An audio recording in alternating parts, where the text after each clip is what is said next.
On the evening of the 28th of February 1953, two scientists, Francis Crick and James Watson, walked into the Eagle pub to celebrate a good day's work at the nearby University of Cambridge Cavendish Laboratory. Crick boldly announced that they had just discovered the secret of life.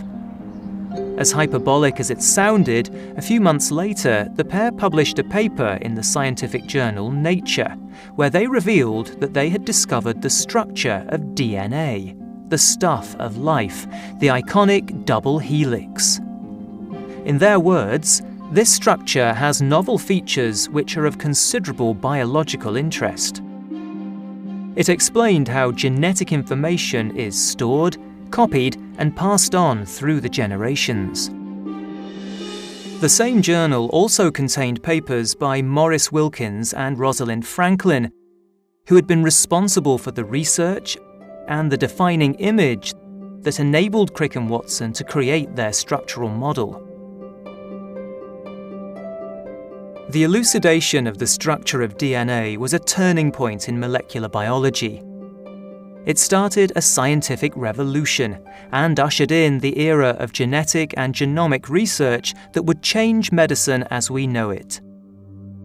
So to build a human body, you need to know what proteins to use, you need to know what processes to activate and when and where in the body. And the DNA both gives the information to build the proteins and contains the information, the programming language, if you like, of when and where to switch those proteins on. So DNA is a very simple molecule in some ways. It consists of a string of bases. We represent those bases by 4 letters, A, C, G, and T. Professor Julian Parkhill works at the Wellcome Trust Genome Campus outside Cambridge.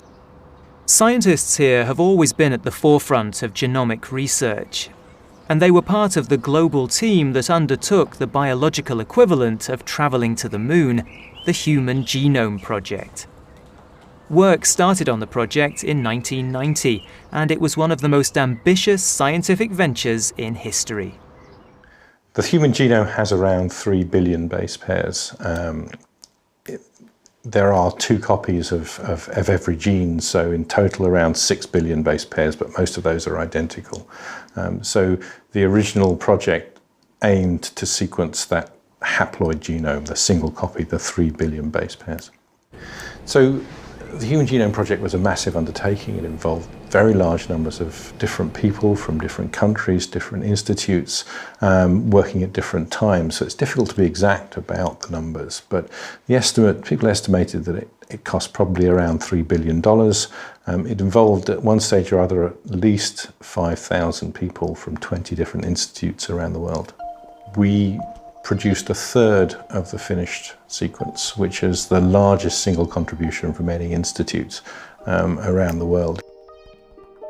The Human Genome Project was completed in April 2003. The reference genome determined the exact order of base pairs in a human being and is presented as page after page of text with just 4 letters, A, C, G, and T. Each gene appears as bold text on the page. They have printed it out in a set of books, and it's a bookshelf around 3 feet wide and 6 feet high, and it contains 40 or 50 books of a very large hardback size, so it's a substantial amount of text.